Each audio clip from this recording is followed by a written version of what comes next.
We are knee deep in the postseason, and there are a lot of things happening around Michigan football, from coaching hires, the bowl game, and more. So we're taking your questions on the Michigan mailbag on this episode of Locked On Wolverines.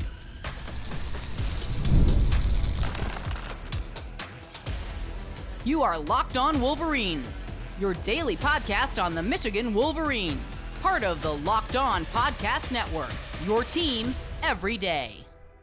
Happy Tuesday. We are back and doing it. Locked On Wolverines podcast, part of the Locked On Podcast Network, now the #1 sports network. I'm your man on the ground, Isaiah Hole, publisher of Wolverines Wire through USA Today Sports Media Group. Thank you to all of our everydayers, and thank you for making us your first listen. We are going to go standard with the mailbag, starting with the leaders and best, moving on to the victors valiant, and finishing off with the seldom question askers, the Blue Crew. So let's go ahead and get started, starting with James Crudup at James Crudup 6. And this is where we're having fun with technology, because I'm playing around with some different things. There we go. Seems to be the word from people in the know, and this isn't working as I had hoped. If anyone wants to know, it's because I have a teleprompter now.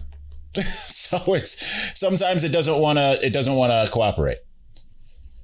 Seems to be the word from people in the know that the donors are reluctant to really pay up. Do you think that they don't believe in more? Do they expect to compete with elite teams? If we don't pay like elite teams, seems counterproductive to cap our own ceiling. I think that there is some... I think it's a little overblown. I'm assuming that you're kind of going off of some like third-party-ish reporting of someone that I trust on the Fort. And I think that that's a little overblown, because you have to keep in mind there's a lot of really good stuff going on with Champion Circle. Yeah, there. I know that there are some donors that are unhappy with where the program is right now, but I don't necessarily think that means that the spigot has been cut off. Like, have some maybe decided to do that? Yeah, I think that happens probably any year that you're not in a national championship. But also at the same time, like, I was at the day of the national championship, the afternoon of. I went to a big, I don't want to call it a gala, but like it was kind of like a big meeting that included all the donors. And basically it was not all the donors, but a lot of the donors that were there, all the heavy hitters and everything. And Michigan was basically like, guys, do you like being here? Did you enjoy it? Then like, you got to do more than what you're doing right now. So I think that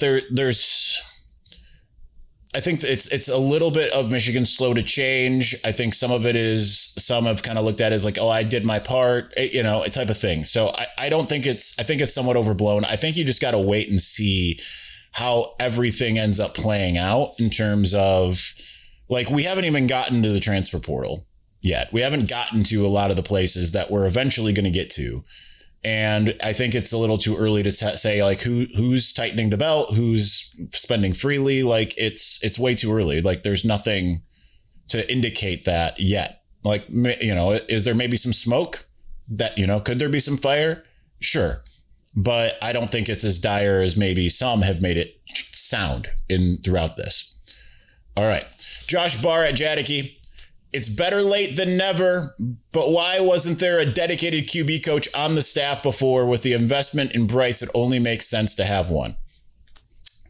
I think in part that's just because, Chip Lindsey's had that experience, but I think like maybe they overestimated how much it takes for a guy to install a brand new offense, coordinate the offense, do the play calling. I disagree with a lot of the sentiment that Sherrone did kind of change the game plan. He flat out said that in the Ohio State game. But that doesn't mean he's also been adamant, like Chip's calling plays, just, because he might have said like, Chip, here's what we're doing now. Right. Like the coordinator is still deferential to the head coach. But I think that in part, I think that that's I think that they thought that, okay, he's got that experience. He's done an excellent job with whether it's Jarrett Stidham, that dude, I can't remember his name, who was at Southern Miss, the quarterback crew at UCF that he had and all of that. So I just think that they looked at it and said, like, we can do it with this, and that this is the best way we're going to go. And they now kind of look back and say, hey, we need to change things up because we can do things better than what we're doing, which is a good way to go. All right, moving on. My brother in metal, Michael Wolf at MWolf21. If the offense plays similar to the OSU game, I'm assuming you mean in the bowl game, what's your level of concern for the team? Hopefully they get healthy and can build on a Maryland game plan / production. I mean, it would be pretty high, but at the same time, like, you have a whole offseason to prep, get better, get new guys, all of that stuff. You just want to see continual improvement, right? So like if they don't have that, then that ends up kind of stifling, at least the belief in the team from the outside. I don't think it matters that much. I think, but what you want to do is you want to have success just so that the guys in the building are feeling up and feeling like we can do anything. Like, oh, we were able to do that against Texas. Okay, cool. Like, just wait until Oklahoma comes to town. Now we'll show them, right? Like, instead of being like getting into this, here we go again type of mentality. Spencer Whitmore at Spencer Whitmore. Okay, cool. Did it. Would you have had ND as in Notre Dame in the playoffs? I think it's 1,000% hilarious they got left out and are acting like spoiled babies. Also, you going to Galaxy's Edge while at the Citrus Bowl. So I would not have had Notre Dame in. I think that the regular season has to have consequences. The head-to-head loss to Miami, I understand they didn't have the best losses in the world and everything. And Notre Dame's losses to Miami, to Texas A&M look pretty good. But like, I think the regular season needs to count for something. I think it's absurd. And I did this on the show yesterday. I think it's absurd that they basically are playing an Eric Cartman. Screw you guys, I'm going home. But I would not have had. I mean, now here's the thing. In the current format, if you just had the best top 12 teams, instead of including James Madison and Tulane, which I think is kind of a joke because like those teams aren't going to win a national championship. A group of 5 team is never going to win a national championship. They're just not. I mean, maybe in the transfer portal era, like 5, 6, 7 years down the road, maybe in the NIL transfer portal era. But as of right now, no, I don't think that they are. All right, we'll finish out with, actually, I added my friend here because I also want to make a point. He knows what he asked this for a reason. He said, why aren't you covering all Michigan sports? I feel like there's a lot of meat on the bone left there by you not being a voice for the Michigan fishing team. My old college roommate was on it and he listens every day, hoping you would give live updates, and yet he waits. So the reason why he asked this, and this is a PSA, don't ever do this. Do not ever do this. But someone somehow found my phone number and texted me before I was awake. And the first thing I woke up to was seeing the text from this guy saying, like, angry that I'm not covering Michigan basketball. It says, football season is over. It's time to cover Michigan basketball. And here is my response to that. Number one, I'm going to not cover Michigan basketball even harder because of you. Yes, it's vindictive. It's petty. But also, here's the other thing. Notice I had an open call for questions. I had 55 responses. Only one even mentioned the Michigan basketball team. One. We are primarily a football program. In March, there will be some shows that will cover Michigan basketball. But even then, the people who watch and listen to this show, who you sound like you're one of them, they do not care as much about basketball until we get to Big Ten tournament, March Madness, maybe some of the rivalry games. And I understand they're doing really well, but we are primarily a football program. That is what we do. So we will have some cursory moments. I've also had complaints when I have covered basketball more, partially because I'm not as well versed in basketball as I am in football, and can't speak about it as intelligently as I can football. But we are primarily a football program. But also, do not ever, if you find my phone number on some kind of dark web, what have you, You come across it and I don't know you, do not ever message me or call me or whatever. This isn't the first time I've had to do this. I've had people over the years be like, hey, is this injured guy going to come back? And it's like, oh, I'm just going to respond to that. Like, that's such an invasion of privacy. So this is a PSA. Don't do that. Not a fan. All right. We are going to move on to the Victor's Valiant. We're going to do that here in just a moment. But before we do, the holidays come with two big goals: feeding people well and finding gifts that they will actually love. And when you want both handled in one move, Omaha Steaks is the way to go. From hosting to gifting, they deliver the world's best steak experience right to your door. Because during their Sizzle All the Way sale, you can stock up and save in a huge way. 50% off site-wide at omahasteaks.com. It even gets better. Locked On College listeners get an extra $35 off with the code college at checkout. And we're waiting. Let's see. Here we go.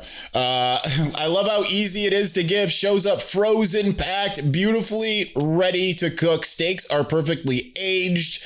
And it's a restaurant level at home. So many options: fillets, burgers, comfort meals, sides, desserts. You can build a box for anyone. Holiday magic made easy. Order by 6 p.m. Eastern and it ships the same day.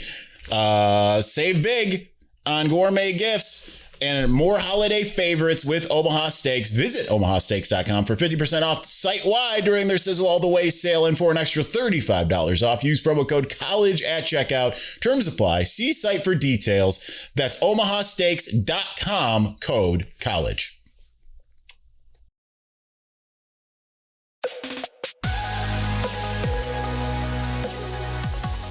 Thank you for making Locked On Wolverines your first listen of the day, and thank you for making Locked On the #1 sports network. You already live your team every day. Now take it up a level and go ad-free. Join the Everydayer Club today and get Locked On Wolverines with no interruptions, members-only Discord access, and more, all for just $5 a month or $50 a year. Go to lockedonwolverines.supercast.com or check the link in the show notes to learn more. All right, let's move on to the Victor's Valiant. Let's start with Edwin Simmons at Simmons_Edwin. Happy Tuesday, my brother in Christ. Anybody from Michigan in the transfer portal? What are Michigan's needs from the portal? It's a big in-state recruiting class for 27. Will Combs be able to help? What are your Christmas plans? So first off, there's 2 people in the portal as of right now, as far as I know: Connor Jones, offensive lineman, long snapper, Evan Buderwick. So we'll see as far as who else ends up joining them in the portal. There's almost always a surprise. As far as the needs, I mean, that's partially going to depend on who ends up going. Who ends up coming back, right? Like, Rod Moore coming back. I mean, the safety's pretty deep, so it probably doesn't need that as much. But like, say there's a surprise that enters the transfer portal, then maybe you're looking for a depth piece. I still think defensive line would be the smartest place to probably start. And then wide receiver, obviously, from everything that we've talked about. As far as the in-state recruiting class, yes, Kerry Combs should absolutely be able to help. He already recruited the area. He was excellent. I mean, he almost got Donovan Peoples-Jones. He almost got Donovan Edwards, but also did get Mike Weber. Did get Damon Webb. Was able to get some of those guys, if memory serves, right? So don't hold me to that. If you're like, come back, well, actually, it was this person that did that. Like, okay, I mean, I'm going off of memory here. But he's an excellent recruiter. I think he absolutely could help. As far as Christmas plans, going to my aunt's, which is about 4 miles from here.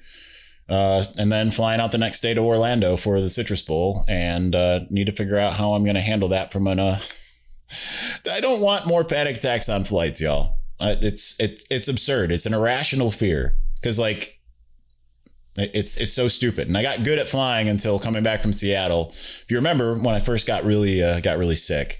I know there's a lot of you're sick all the time, and actually I feel kind of like I'm getting sick right now. But that was the one I lost my voice and everything on the flight home from Seattle. I started getting sick during the game, and flying home, it felt like someone jabbed a shiv in my ear. It was a terrible, terrible experience. Do not recommend. And then my next flights were to to the ReliaQuest Bowl, and did not go well for me. A little bit better coming back, but then going to Oklahoma to and from was a little bit better than to, but it's a bad experience. In the words of Mos Def in the movie Italian Job, I had a bad experience. All right, let's move on. Adam Kasel at Adam_Kasel. Who is your favorite player in this year's incoming class? Who is your sleeper pick? Who will have the best college career? Obviously, barring injury. Favorite player and best college career is probably going to go with Savion Hyder. I think that's just a no-brainer. Sleeper pick. That's hard because I would have said Alistair Vallejo, but I wouldn't be surprised Jonathan Brown ended up being like a really good running back for Michigan. He told me he's even aware that he's a little bit of a developmental pick, but he was identified by Tony Alford at camp. I think that's going to be exciting. There's a bunch of guys. Sharon identified Marky Walbridge as a guy yesterday. I wouldn't be surprised to see Markel Dabney, or I'm just trying to go off the top of my head here. Markel Dabney would be a really good one to kind of go with. Just a guy that can kind of do a lot of different things. Mason Bonner is someone I'm just really excited about. I think whenever you are a tight end and you were a wide receiver in high school, it like that can really bode well. So I'm really interested to see what that's going to look like. He continues, who do you think will play / have a bigger role in the bowl game than during the season? Hard to say right now, but because we just don't know. I got this question later about opt-outs and all of that. Like, there's no surefire, this guy's absolutely going to be a day 1 or 2 draft pick. So it's hard to kind of judge who's going to be opting out and who's going to whatever. But I mean, some younger defensive linemen, if some of those like Derek Moore or Rayshon Benny's do decide, I've shown what I've shown, I can't get better. Yeah, so maybe you see a David Polypoly or Manuel Bagel or someone like that. All right, let's move on. Perry Mitchell at Perry Mitchell 08. How many Power 4 wins in the Sharon Moore era have been because he outcoached the opposition rather than Wink's defense doing enough to protect Michigan's offense? I feel like most wins are just out-talenting the competition. It's a good question. I don't know. Because it's really hard to say. I think that they've leaned heavily on the defense, but I mean, the same thing could be said of the first couple of years of Jim Harbaugh, DJ Durkin, the first couple of years of Don Brown. Offense wasn't exactly doing what you expected the Jim Harbaugh offense to do. Hard to say. Unfortunately, I don't really have an answer for you, but yeah, I think you're kind of onto something there a little bit, which is going to make some questions in segment 3 somewhat ironic. Michigan's armchair quarterback at armchair QB_UM. Can you explain the domino effect of Hassan Haskins converting to running back, leading to Notre Dame opting out of bowl games, and likely leading to the end of college football as we know it? That's funny.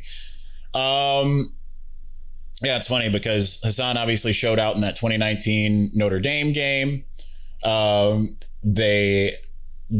already knew going into that game, though, that Notre Dame was pulling out. We knew that. So it's funny. It's not accurate, but it's funny. But yeah, don't like the state of college football at the moment. I'm not the one at William Cawthorne 9, as usual with several. What should we look for in the bowl game to ensure Michigan is moving in the right direction? Should Michigan make Wink the highest paid assistant in college football? What grade would you give the team for this year? I think that the most important thing is just playing a little bit more cohesively, mistake-free football, no turnovers. It looks sharper, that type of stuff as far as the bowl game. No, I don't think Wink should be the highest paid assistant in college football, but I think he should remain kind of where he's at, which is among the highest paid. I don't know that he is the highest paid. Might have been at one point. I'm not really sure. As far as the grade I give the team, I'd give him a C. Kind of the same as last year. The defense had lapses when it shouldn't have. The offense didn't do as much as I think it was capable of. the coaches are responsible for a lot of that. So there's that. All right. David Pruden at Dave H. Pruden. If Justice Haynes returns, what running backs do you see hitting the portal? I think Capana and Johnson might leave at that point. God bless. It'll be interesting to see what happens with, Donovan Johnson having been injured. I don't know that he would necessarily hit the portal because it's kind of like he went from being like a high 4-star, borderline 5-star to like a mid 3-star.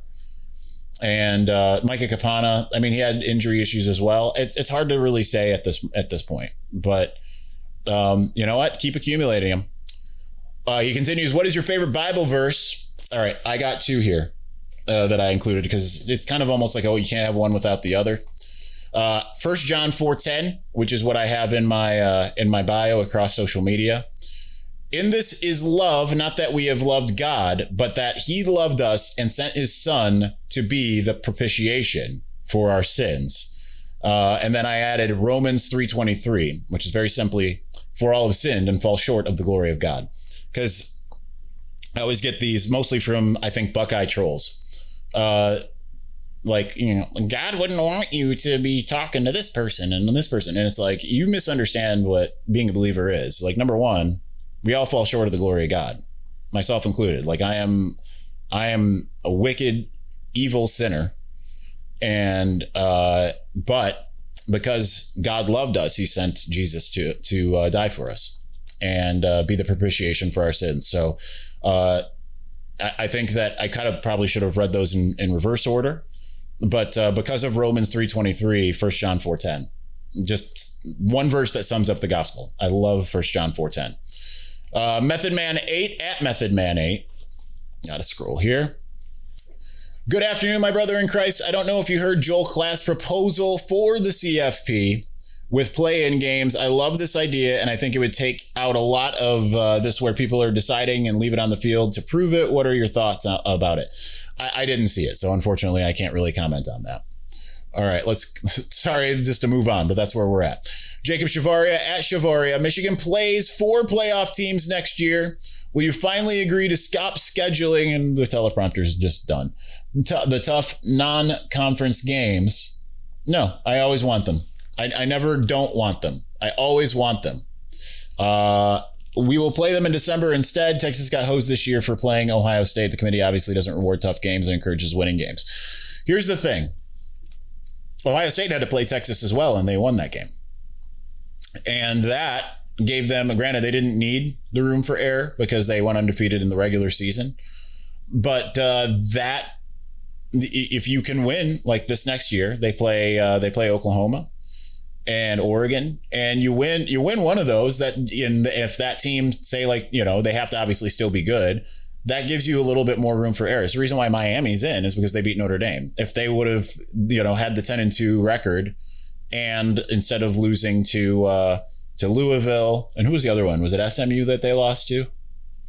I think they maybe pulled that one out. I can't remember. But if they would have ended up losing to kind of the middling teams and had none of those big wins, then that also goes against you. So no, I still am all about the big names. That's where I'm at. All right. Nunya Biz at U of M fan _for life. Thoughts on Ernest Hausman's statement now that he has gone public?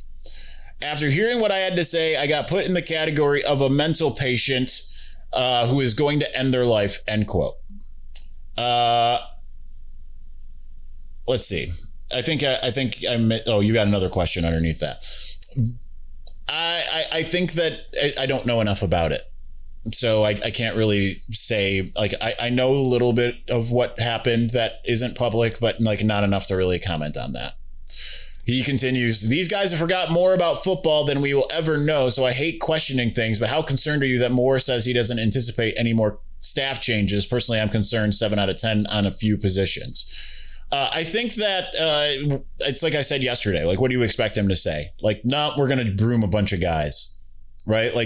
It sounds like, with the QB coach stuff, they're back channeling some different positions and what have you. Right. You don't want to just fire guys all willy nilly and not have someone to to actually come in. That's an improvement. Number one. So I'm in the fact that he says we're looking at bringing in a quarterbacks coach. Again, we don't know if that's on field, off field, whatever it might be. But like, again, I think that what do you expect him to say, in this type of situation? Like, yeah, a lot of these guys, they might feel like they're coaching for their jobs, but they're not going to make it. It's let's see what happens before we after the bowl game, like a couple weeks after the bowl game, let's reassess spring ball. Let's reassess and see where we're at as far as all that stuff is concerned. All right, the Rican Raider at Hamstand 87. Morning, Isaiah. Hope you're well. Do you think we see Haywood and Babs start next year? The thought of all that beef makes me want to run the ball. Also, we should start the undude portion of the podcast, calling out our fans acting, undude. I think that's hilarious. And I mean, we kind of have done that. I used to do it almost like once or twice a week when I call people undude. If you don't get that reference, other people, it's the Big Lebowski. Used to always, you're being undude. But as far as the offensive line, man, there's a lot of guys. I mean, the fact that I brought up like what the future of the offensive line looks like last week, I think on the signing day show, and forgot about both Andrew Babalola and Ty Haywood. I mean, they could be in a really good situation. I mean, again, redshirt freshman at that point, but like, I think they could be in a really nice situation with the offensive line with what they've got. Just got to get older in a hurry here, essentially. Wolverine Warrior at Wolverine Champ 1. Do you think Michigan will be aggressive in the portal to get one or two high caliber wide receivers? I'd love to see a big name player counter Marsh and another high production wide receiver. All right, I'm gonna change some things here, so maybe that I don't have to do what I'm doing here. Yeah, I definitely think that they're going to be looking for some higher caliber wide receivers. I don't think there's a question about that. The question is going to be who. And I do think like there's two names that I've heard that they're kind of going after. And with that, I'm like, if Michigan gets those guys, I mean, yeah, people are going to be amped. Let me just put it that way. People will definitely be amped. But again, those guys aren't even in the portal. And so we got to see if they enter the portal, right? Like this, keep in mind, there's agents that back channel this stuff now. So that's kind of how that works and why there's some names already. If any of them end up in Ann Arbor, I'll tell you if they were one of the ones, but I'll find out hopefully more when we're down in Orlando. All right, we're going to continue on. We're already at time, but we're going long as we usually do on the mailbag. So we will continue here in just a moment. But before we do, the World Cup is coming back to North America for the first time since 1994 and with 48 teams for the first time ever. It is going to be massive. But let's be honest, getting tickets is usually the hardest part. That's why the Game Time app is clutch, finally giving fans a real advantage when it comes to snagging seats. With Game Time, you can track price drops in real time, get alerts when great seats open, and buy tickets the moment they hit the app. It puts the power back in your hands. It makes going to the World Cup realistic instead of impossible. That's the thing that's always fun. It's trying to get tickets to stuff like that.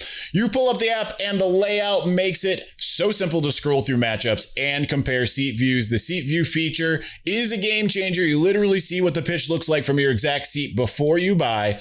Alerts for teams and matches make it easy to grab tickets the moment that they drop out instead of missing out. So take the guesswork out of buying World Cup tickets and every match, concert, or event with Game Time. Download the Game Time app, create an account, use the code LOCKEDONCollege for $20 off your first purchase. Terms apply. Again, that's the promo code LOCKEDONCollege. You're going to want to use that to get $20 off. Swipe, tap, ticket, go. Download Game Time today.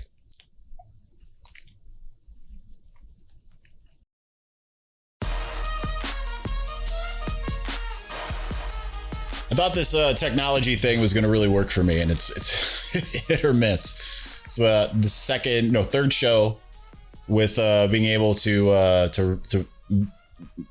read what I have to read, including your mailbag things off of the screen right in front of the camera lens, and it just likes to stop after like 20 minutes. It's fun.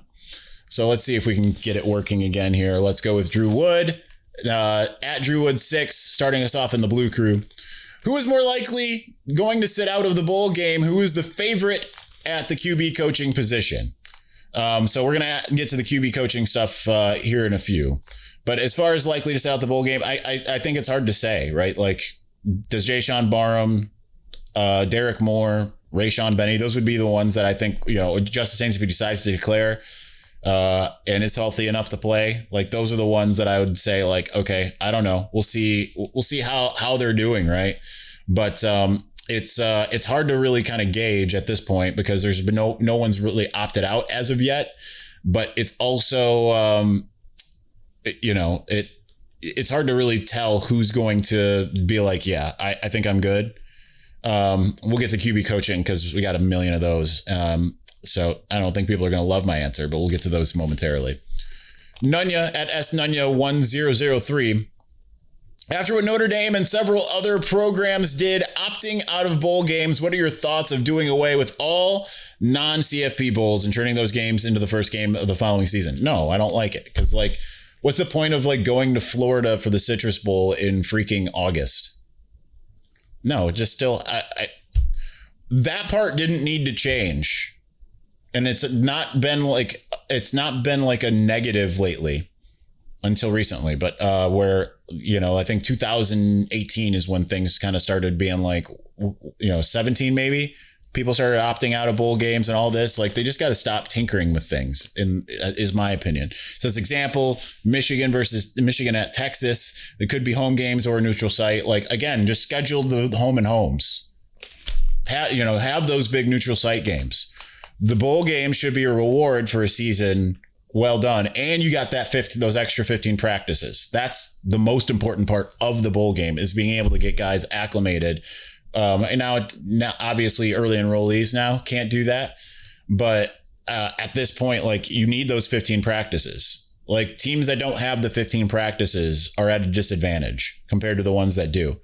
So no, I'm not for that.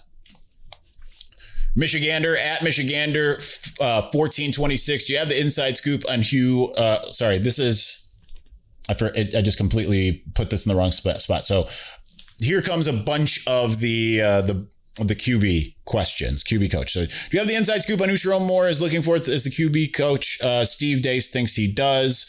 I don't. And if he does, I haven't talked to him about it, but we'll get there. But let's, I'm just going to kind of rattle a bunch of these off straight. 8 Blunt, who are the options for QB coaches? Chad Henne, Toddy Brown Jr., who should Michigan go after for a QB coach? Is it concerning that Chip didn't seem to develop Bryce much this year when he had success with Drake May?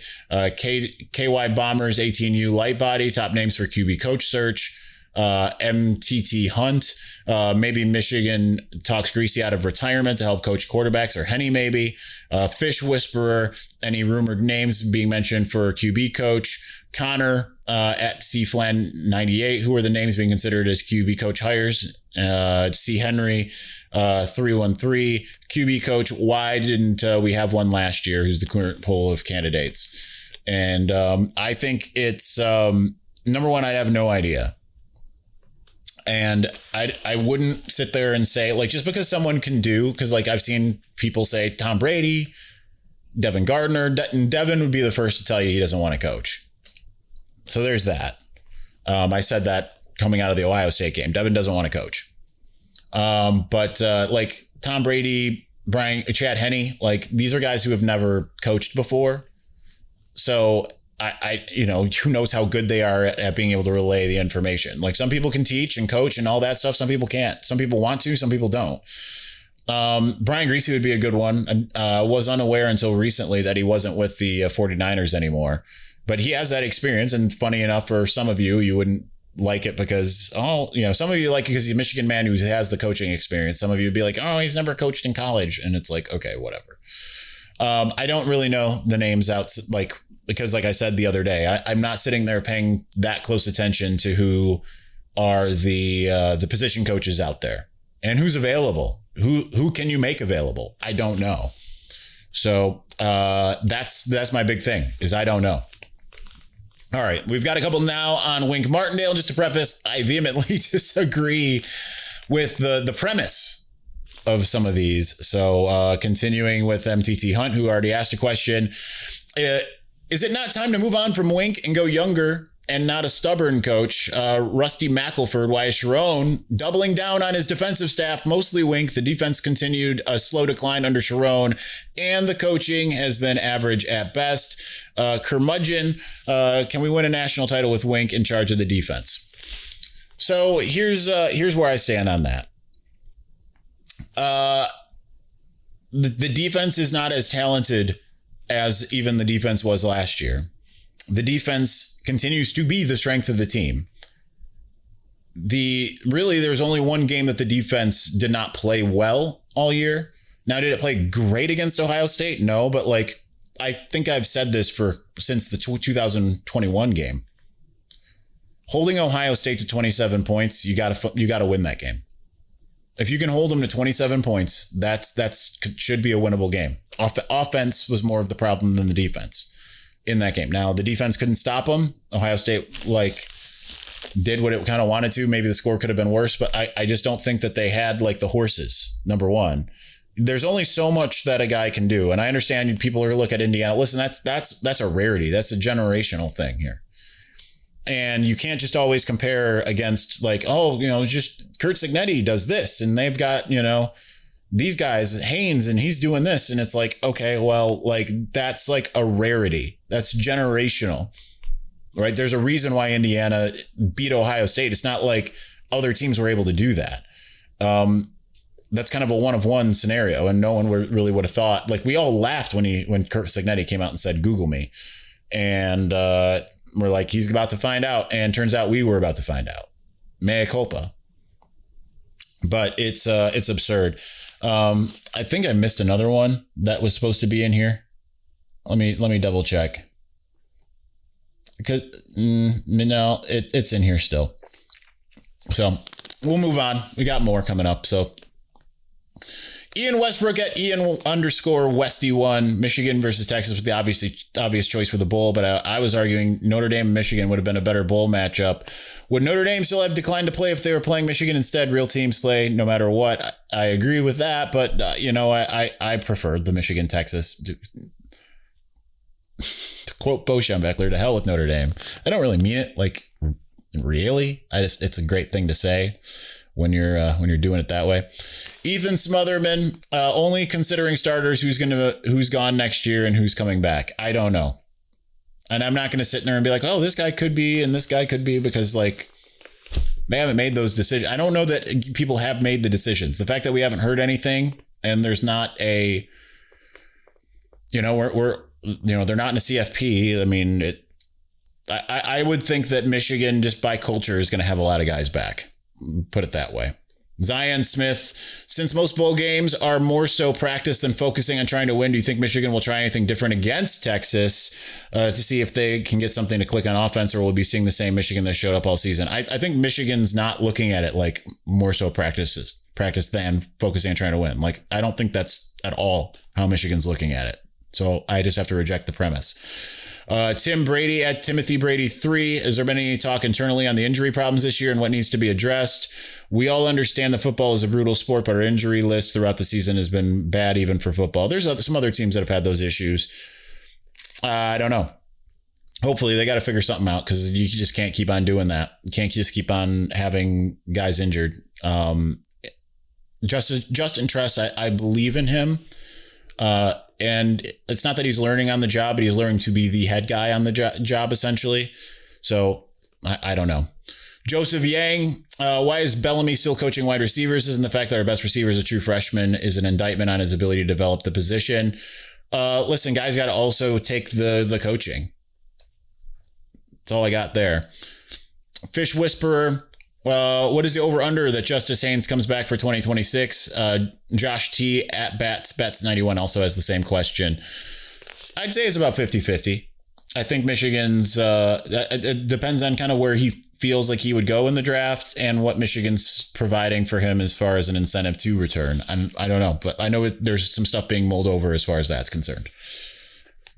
Alan Smith, What defensive line prospects will Michigan target from the portal? I don't know.